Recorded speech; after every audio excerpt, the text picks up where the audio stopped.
ሰይጣን ጉዞ ላይ እንደሆናችሁ ከገባው ወደ ሆነ ስፍራ እየሄዳችሁ እንደሆነ ከገባው መጀመሪያ የሚያደርገው ነገር ምንድነው ካላችሁ ንፋስ ያስነሳል። የሆነ ሰው ፍሬያማ እየሆነ ነው። የሆነ ሰው ላይፉ እየተቀየረ ነው። ወዲያውኑ ቀጣይ የሚደረገው ምንድነው ታውቃላችሁ?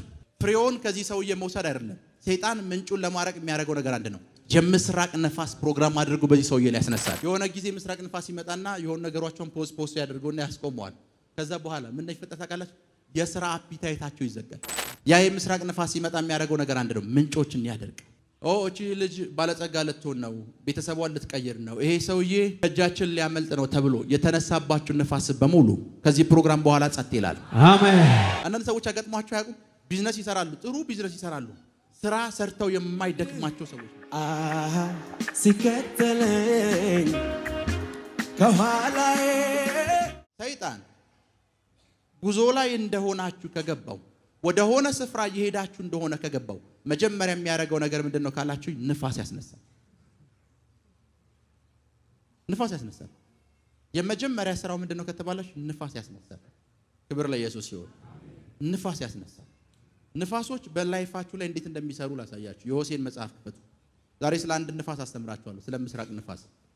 የምስራቅ ንፋስ ምን እንደሚያደርግ አሳያችኋለሁ። የሆሴ መጽሐፍ ምዕራፍ 13 ቁጥር 15። የሆሴ መጽሐፍ ምዕራፍ 13 ቁጥር 15 በወንድሞቹ መካከል ፍሬያማ ቢሆን በቃ በወንድሞቹ መካከል ምን ቢሆን ፍሬያማ ቢሆን ገንዘብ ቢኖረው ምርታማ ቢሆን አሁን እሱ ምንድነው በወንድሞቹ መካከል ምንድነው ፍሬያማ ነው። እሺ የምስራቅ ንፋስ ይመጣል። የምስራቅ ንፋስ ይመጣል። የምስራቅ ንፋስ የሚመጣው ለምንድን ነው? ሰውየው ፍሬያማ ስለሆነ። ከኔ ጋር ናችሁ? ሰውየው ምን ስለሆነ? ፍሬያማ ስለሆነ ምን ይመጣል? የምስራቅ ንፋስ ይመጣል። ቀጣይስ? የእግዚአብሔር ነፋስ ከምድረ በዳ ይመጣል። እሺ ምንጩንም ያደርቃል። ምንጩንም ያደርቃል። ለምን? ሰውየው ፍሬያማ ሆኗል። ቀጥል። ፈሳሹንም ያጠፋል። ፈሳሹንም ያጠፋል። የተከበሩ ዕቃዎች ሁሉ ያሉበት መዝገብ ይበዘበዛል። አስቡት። የሆነ ሰው ፍሬያማ እየሆነ ነው። የሆነ ሰው ላይፉ እየተቀየረ ነው። ወዲያውኑ ቀጣይ የሚደረገው ምንድነው ታውቃላችሁ? ፍሬውን ከዚህ ሰውዬ መውሰድ አይደለም። ሰይጣን ምንጩን ለማረቅ የሚያደርገው ነገር አንድ ነው። የምስራቅ ነፋስ ፕሮግራም አድርጎ በዚህ ሰውዬ ላይ ያስነሳል። ያ የምስራቅ ነፋስ ሲመጣ የሚያደርገው ነገር አንድ ነው። ምንጮችን ያደርቅ። እቺ ልጅ ባለጸጋ ልትሆን ነው፣ ቤተሰቧን ልትቀይር ነው፣ ይሄ ሰውዬ ከእጃችን ሊያመልጥ ነው ተብሎ የተነሳባችሁ ነፋስ በሙሉ ከዚህ ፕሮግራም በኋላ ጸጥ ይላል። አሜን አሜን። ከዚህ ፕሮግራም በኋላ አሜን በኃይል ጸጥ ይላል። በኃይል ጸጥ ይላል። በኃይል ጸጥ ይላል። አሜን። የነገርኳችሁ ከዚህ ፕሮግራም በኋላ አሜን በኃይል ጸጥ ይላል። አሜን በኃይል ጸጥ ይላል። በኃይል ጸጥ ይላል። በኃይል ጸጥ ይላል። አሜን። ሄሎ አሜን። ቁጭ በሉ። ለዛ ነው በወንድሞቹ መካከል ምን ቢል ፍሬያማ ቢሆን ምንን ያመጣበታል?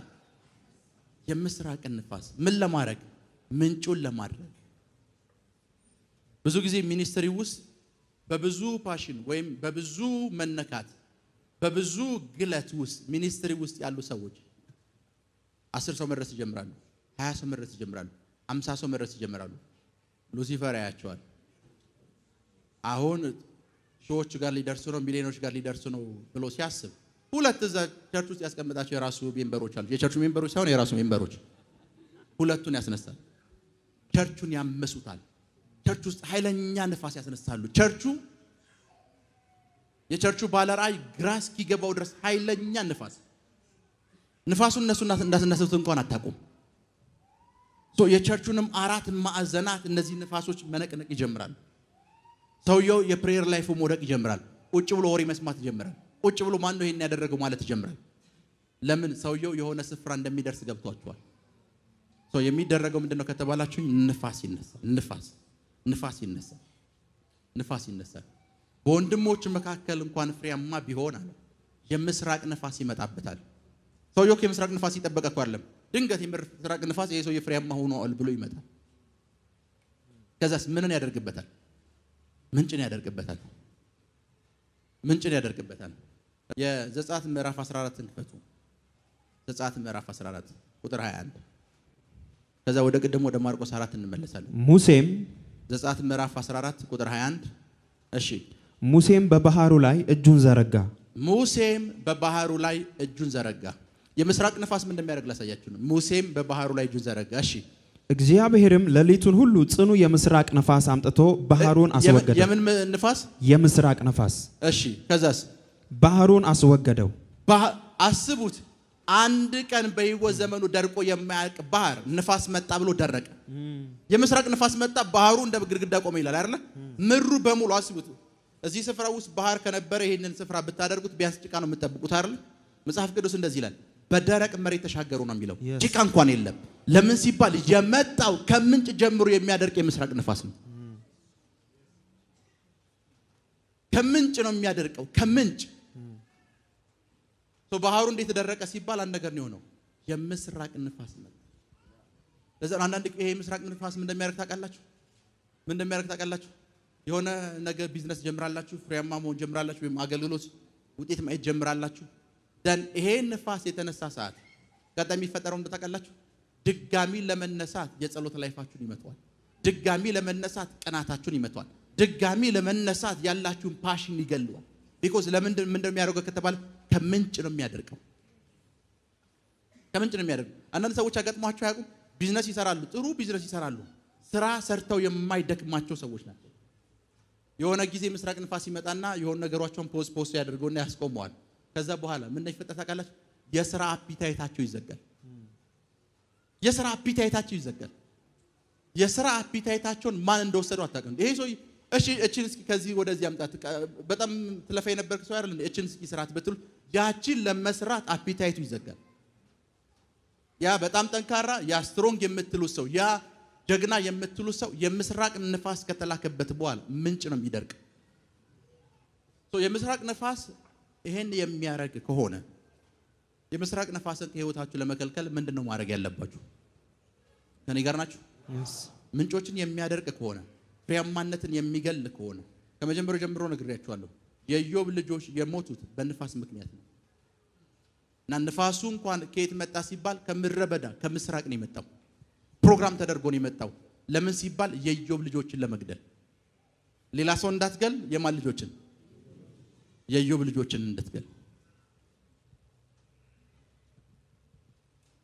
ሌላ ሰው እንዳትነካ፣ የማን ልጆችን ግደል? ሌላ ሰው እንዳትነካ፣ የኢዮብ ልጆችን ብቻ ግደል ተብሎ የተላከ ንፋስ። እንደዚህ አይነት ንፋሳትን እንዴት ነው የምናስቆመው? ማርቆስ ምዕራፍ 4 ላይ እንመለስ።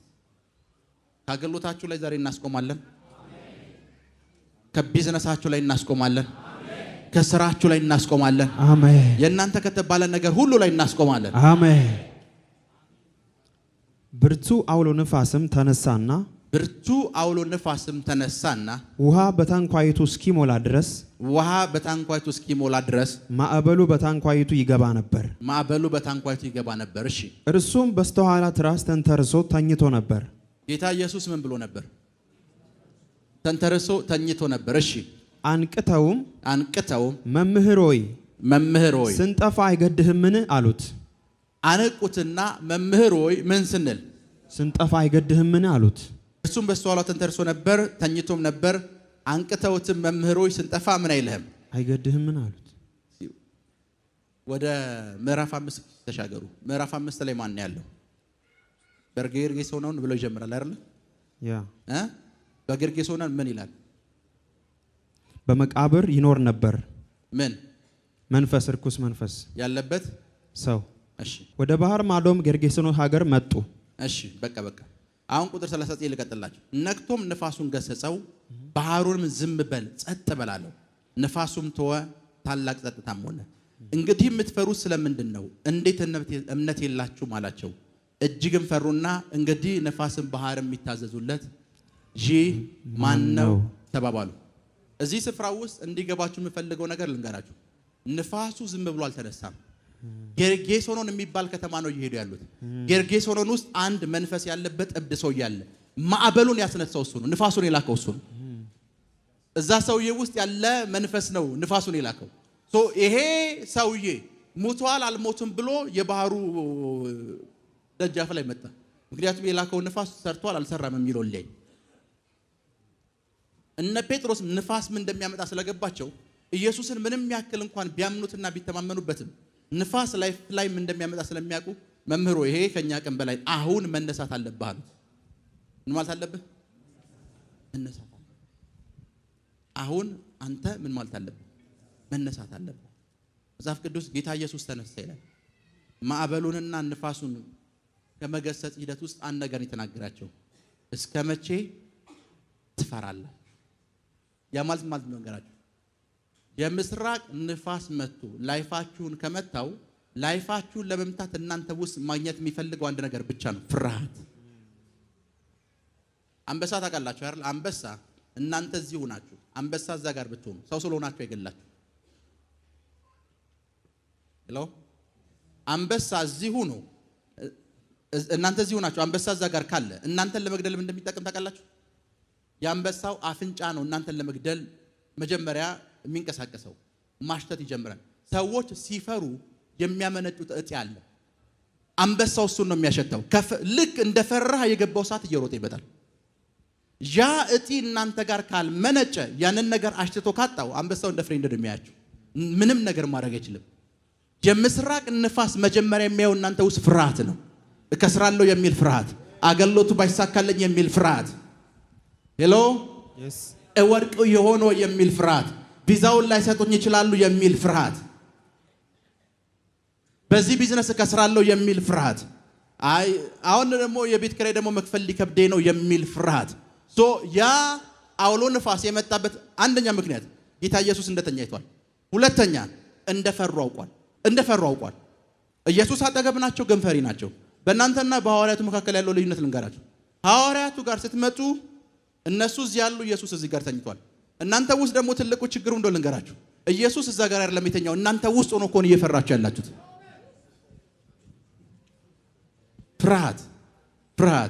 ፍርሃት። ይሄ የምስራቅ ንፋስ የሚያሸተው እናንተ ውስጥ የተፈጠረውን ፍርሃት ነው። እናንተ ውስጥ ፍርሃት ካለ እናንተን አታክ ለማድረግ እናንተን ለማጥቃት ሰፊ እድል ያገኛል። የመጀመሪያው ነገር የምስራቅ ንፋስን ከናንተ ህይወት ላይ ለማስቆም ምንድነው ማድረግ ያለባችሁ ከተባለ በእምነት መንቀሳቀስ። ወደ ሰሜን ብሄድ ይሳካልኛል፣ ወደ ደቡብ ብሄድ ይሳካልኛል፣ ወደ ምስራቅ ብሄድ ይሳካልኛል፣ ወደ ምዕራብ ብሄድ ይሳካልኛል።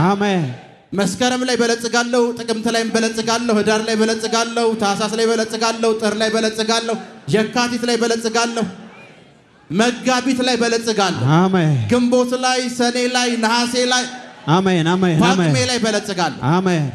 ስለተከታተላችሁን እናመሰግናለን። የሄቨን ቲቪ የ24 ሰዓት አገልግሎት በቤታችሁ ሆናችሁ መከታተል ለምትፈልጉ ቀጥሎ ያለውን የኢትዮሳት ፍሪኩዌንሲ ይጠቀሙ።